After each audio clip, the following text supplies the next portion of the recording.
Who will be the 1000th Lord Commander of the Night's Watch? This is a question that has been floating around since the release of A Storm of Swords, in which it is stated multiple times that Jon was the 997th Lord Commander, a number so close to 1000 that it acts as a kind of Chekhov's gun, where we expect that the 1000th Lord Commander must show up at some point. From Storm onwards, we are periodically reminded of this. Jon Snow is specified in the appendix of Feast and Dance as the 998th Lord Commander, where Geomormont was not listed as the 997th in any of the first three books.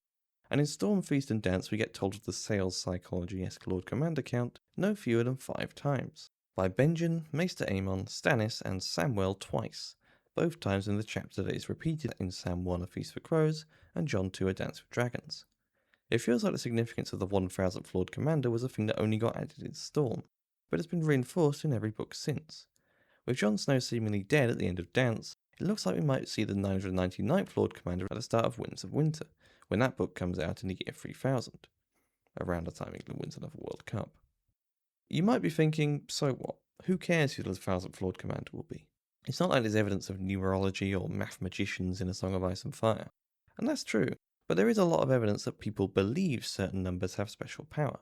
The Faith of the Seven is the most obvious one, which I've been through at length in my Cersei's trial video, but there's also the number 13, which is confirmed in Dance as being a bad number, at least for the Dothraki. It also seems to be ill-omened for the Night's Watch, given that the mythical villainous Night's King was the 13th Lord Commander and led the Watch for 13 years. So we already have an instance of numerological shenanigans to do with a Night's Watch Lord Commander. Moreover, if esoteric details like these feel a bit weird for a medieval setting, then the number 1000 has a nice history in the real world. Or pseudo-history, as I am only now discovering while writing this. Horrible history, as it seems, has forsaken me. Anyway, the idea of a millennial panic around the year 1000, though historically contentious now, shows at least that later historians saw numerology as the kind of thing that would get people worked up. And after all, even if the peasants of the year 1000 were too sensible or unversed in the calendar to care, modernity more than made up for it with Y2K. We've gotten a little sidetracked. The point is that being the 1000th Lord Commander of the Night's Watch, and that being common knowledge, could have a real effect on the story. It adds a sense of grandeur, of destiny, perhaps a sign from the gods that here is the man to rally behind. It only adds to this that the 1000th Lord Commander would almost certainly not actually be the 1000th Lord Commander. Sam Tarly says the oldest records they actually have are from the 674th Lord Commander's time, and seems to be about to dispute the whole thing before Jon cuts him off, which is perfect for A Song of Ice and Fire in my opinion. The sheen of destiny and prophecy and whatever, that if you scratch the surface turns out to be an illusion. With all that said, how do we even go about guessing who the 1000th Lord Commander will be, given that we don't even know the 999th? Well, Dance ends with everything going rather wrong at the Wall. There's been a Night's Watch mutiny that has just killed the Lord Commander, and the wildling giant 1-1 has just bashed in Stannis' knight Sir Patrick's head and pulled his arms off. There's wildlings, watchmen, and queensmen all over the place, all with swords drawn. Pretty much anything could happen, but it's probably not going to be a calm discussion that ends with everyone being fine. What we'll probably see is a massive fight. The Night's Watch and the Queensmen versus the Wildlings, Night's Watch mutineers versus Jon Snow loyalists, maybe even Queensmen versus Night's Watchmen, who knows. Whoever wins, however, there will still be some Night's Watch around, in Eastwatch and the Shadow Tower, and the other castles Jon is trying to rebuild. So there will have to be someone who takes over as Lord Commander. If the Night's Watch are defeated at Castle Black, then the obvious person to take over as the 999th Lord Commander once the news spreads is Sir Denys Mallister, leader of the Shadow Tower, seeing as the only other obvious candidate, Cotter Pike, is still stranded with his fleet at Hardhome. If the Wildlings are defeated, then the Night's Watch will probably proclaim a new leader at Castle Black. I've gone back and forth on whether Bowen Marsh would even want this job. Obviously he ran in the previous election, but the tears as he stabs Jon and his incantation for the watch gives the impression that he accepts any fate that befalls him as a result of his mutiny. He expects to be hanged, and that's the price he's willing to pay. At the same time though, why have 4 people stab Jon if that's the case? That gives more of a Julius Caesar vibe, where you want as many people as possible to have blood on their hands so that everyone is committed to the murder and can't point at you specifically as the one who wielded the knife. Marsh becoming 999th Lord Commander is therefore possible, but only if the mutiny is extremely widespread. More likely it would be some kind of compromise candidate. There's also the possibility that if the Queensmen emerge as the dominant power, they handpick a Night's Watch Lord Commander and place him in charge, as Janos Slynt kind of wanted Stannis to do for him. We know a couple of Night's Watchmen have started worshipping R'hllor, so one of them could be a possibility. or one of Stannis' knights could take the black and become Lord Commander that way. So we don't really know who's going to end up as 999th Lord Commander, but luckily that's not the title of this video. For our purposes, we can predict two things. The 999th Lord Commander will probably not be very legitimate, and they'll be presiding over a watch that has been completely decimated by a massive internal power struggle at Castle Black. Whatever happens, there's not going to be another election like there was after Mormont died. It's just not practical with the watch spread out everywhere. Cotter Pike still at Hardhome, all their forces depleted and barbarians at the gate, and whoever takes charge in Castle Black probably won't want an election as they know they wouldn't win. The issue is likely to become moot, however. Tying this into a previous video of mine where I spoke about how the others need to be more successful than they were in the TV show to pay off the rampant pettiness and stupidity of humanity, particularly south of the Wall, the Omni Shambles at Castle Black is one of the prime examples. Everyone there accepts the existence of the others. Many have fought them, fled from them, or believe fervently in a religion which casts them as demons. Yet even these people are going to all kill each other rather than focus on their shared problem. It's neither logistically nor, more importantly, thematically viable that the others would be repelled by this ramshackle band of cretins. Maybe Spare Boot should be the 999th Lord Commander, just to really cement how much they've shot themselves in the foot. Therefore, I don't expect the 999th Lord Commander to last even half a book. The others, or who knows, maybe even the Weeper and his wildlings, will come down and find almost no resistance at the Wall, thanks to the mutiny at Castle Black. The Watch will be defeated, and the others will get past the Wall. The details of that, whether the Wall falls, and if so, how, don't really matter for us right now. All that matters is what happens afterwards. There's a few things about the Night's Watch to think about here. The first is that they're not exactly afraid of retreating from a doomed battle. Quite a few Night's Watchmen make it back from the Fist of the First Men to Craster's Keep, and then a few dozen make it back from there to the Wall. So I think once it's obvious the battle is lost, a retreat order will be given, and some Watchmen will make it out alive. The second important thing is that the Watch is not the Wall. The Oath of the Night's Watch does not even mention the Wall, only walls, and is relinquished only upon death. So even if the Wall falls, the Watch still in theory holds, and still needs a Lord Commander. So whichever ragtag scramble of characters manages to escape from the defeat of the Wall will have a new task, to elect a new Lord Commander. The problem of how to get everyone together for an election is kind of solved, because it would be safe to assume that everyone who didn't escape with you is dead. Because of the lack of POV characters at the Wall, if we follow any band of refugees on a flight south, it would have to be through the eyes of Melisandre, coming from Castle Black. Now this doesn't necessarily mean that the 1000th Lord Commander would have to come from Castle Black. The survivors could reconvene at a point south of the Wall, most likely Winterfell, if they hear that Stannis has taken it, and indeed if Stannis actually has taken it. At that point, not only would any survivors from the Shadow Tower, Eastwatch, or the other castles that Jon was trying to rebuild come into contention, so would anyone at Winterfell who fancied joining the Watch in order to become Lord Commander. This opens up the possible candidates quite broadly. One option, of course, is that the 999th Lord Commander survives the battle at the Wall, but if they're a mutineer or a Stannis stooge, they likely wouldn't last long. It's also possible that Denys Mallister survives and makes it south, but that then kind of scuppers this whole discussion. So we're going to set that aside for now and assume that if he was Lord Commander, he died. If we look at the previous election, the likeliest candidates to still be around are Othel Yarwick, Threefinger Hobb, and Dolorous Ed. But while the latter does become Lord Commander in the TV show, it would feel far too fanservicey in the books, and none of them would be the obvious man to lead the Watch through its darkest hour. To me, there are only really two viable candidates. One is Stannis, if he was convinced to give up on his kingship in order to lead the fight against the others, rather than fighting against Daenerys, young Griff, Tommen, or whoever else is sitting the Iron Throne at that point. The second is a resurrected Jon Snow. There are a few things to like about Stannis becoming Lord Commander.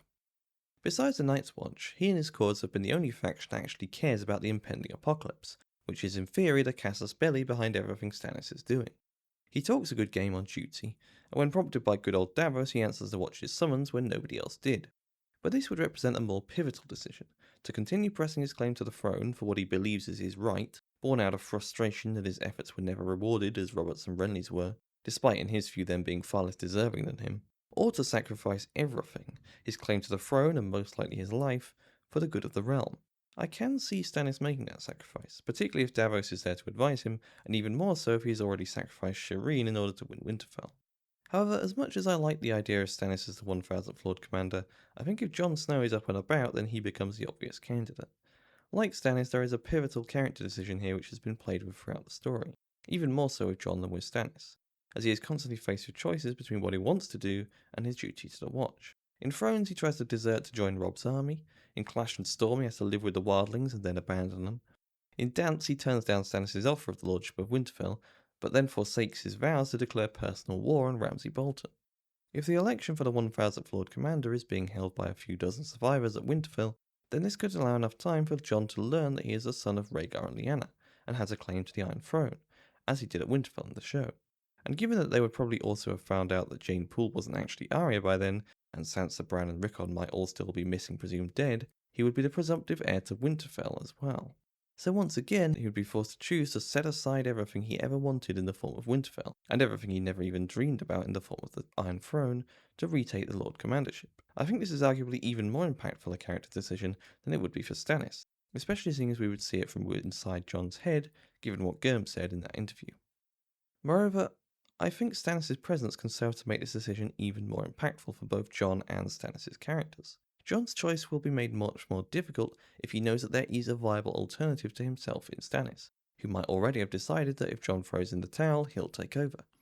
This adds jeopardy for the reader as well, because even though we feel like Jon will do his duty, if there is another option we could actually imagine happening, and Jon has seemed like a very different person since coming back from the dead, which presumably he would, there would be real uncertainty over whether or not Jon is going to say yes. For Stannis, if Jon says yes, then that gives him an even bigger and more sacrificial decision to make. If he became Lord Commander, sure he'd give up his claim to the throne, but he'd still be the big dog, leading the charge against the others as a spiritual, if not actual successor to Azor Ahai. If anything, an even greater honour than being called king. If Jon takes over, then Stannis would have to accept playing second fiddle once again, to someone he probably perceives as less deserving than him. Stannis would have to actively choose to take on the role in history he so hates, the unsung hero, the capable but unloved lieutenant to a more charismatic and definitive ruler. It would be, in my opinion, even more difficult for Stannis to lay aside his claim to the throne for the good of the realm if he wasn't even getting the Azor Ahai role in exchange, and I have no idea what he would choose. Besides all the thematic and character elements for Jon to become the 1000th Lord Commander, the practicalities are pretty hard to ignore. If the previous Lord Commander has been resurrected from the dead by a god that seemingly is directly in opposition to the existential threat you're facing, it's quite hard to argue that they should be relegated to Chief Steward or something like that. A reborn Jon Snow might be the only person who could unite whatever is left of the Wildlings, the Night's Watch and the Queen's Men against the others, as well as being able to call upon the North and whatever forces Sansa has amassed by this point through her politicking in the Vale. You might say, well, hang on, wouldn't Jon Snow be just the 998th Lord Commander again? Especially if the 999th is some illegitimate dog's body who never won an election and got killed after a few months. On the first point, I'm thinking Grover Cleveland rules apply here, or at least Jon can pitch it that way. And on the second, Jon might choose to tacitly recognise the 999th Lord Commander so that he can claim the big 1000 to further cement his aura of destiny. An example of this in real history is Louis XVII of France, who was never actually king. When his dad Louis XVI was executed in the French Revolution, he was in prison, and he died before the monarchy was restored. But when Louis XVI's brother came to the throne upon the restoration of the monarchy, he called himself Louis XVIII, to imply that the monarchy had never really gone away. In a different sense, though Jon Snow might benefit from implying that he had never truly ceased to be Lord Commander, and should therefore still be seen as the 998th, and he might even say this in confusion when someone proposes that he become the 1000th, that someone will hopefully knock it into his head that the Man of Destiny advantages of being known as the 1000th Lord Commander outweigh the negatives of implicitly legitimising the 3-week reign of Lord Commander Dorton the Dour. Going back to the Denys Mallister issue, it's entirely possible that after a puppet Lord Commander is proclaimed at Castle Black, Denys Mallister would set up a sort of pretender Lord Commandership, which Jon Snow could retroactively recognise as the true 999th Lord Commander. All this would put a cap on the general theme that no matter who becomes the 1000th Lord Commander, they almost certainly won't actually be the 1000th Lord Commander, as per Sam's historical revisionism. After all, power resides where people believe it resides, and if people believe Jon Snow is the 1000th Lord Commander, and therefore afford him more respect and subordination, then that is what matters. Finally, Jon Snow fits an aspect of the Lord Commandership that is a bit tenuous, its connection to the Last Hero. As a quick reminder of the Last Hero myth, in the depths of the long night he set out with a dozen companions, a horse and a dog, to find the children of the forest. The history book says only that when he did, thanks to the children, the first men of the Night's Watch banded together and were able to fight, and win, the battle for the dawn. This vagueness implies a couple of things. Firstly, that the last hero was probably the first Lord Commander of the Night's Watch. It also makes the trip to the children seem more like a diplomatic mission than anything else, seeing as there's no record of them actually doing anything besides convincing the humans to work together. which makes it uncomfortably similar to the DOV excursion from Hell Beyond the Wall in the show. If you want a parallel to the first Lord Commander heading north to get the children to help against the others, how about the 1000th Lord Commander heading north to get the children to help against the others? Especially if that 1000th Lord Commander turns out to be the last. The children in this case also likely have Bran, who might take the role that they did in the original Long Night. He could visit people in their dreams, warg people, do who knows what in order to slap some heads together, and might know a thing or two about the others, which could enable the humans to defeat them.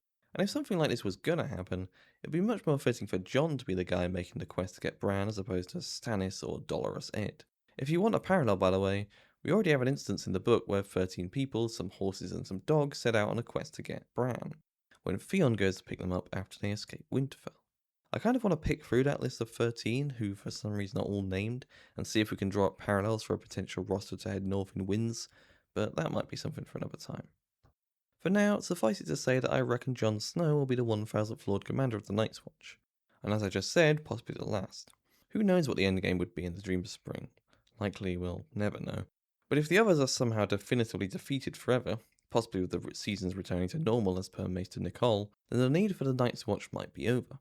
By the way, because I've only realised this now, and people might already have commented it, this does kind of assume that Jon Snow isn't resurrected immediately like in the show, but instead probably gets chucked in the ice cells. Perhaps so that his corpse can be shown to Ramsay in case he comes knocking. All the logistics change quite a bit if his resurrection happens like early on while he's at the wall.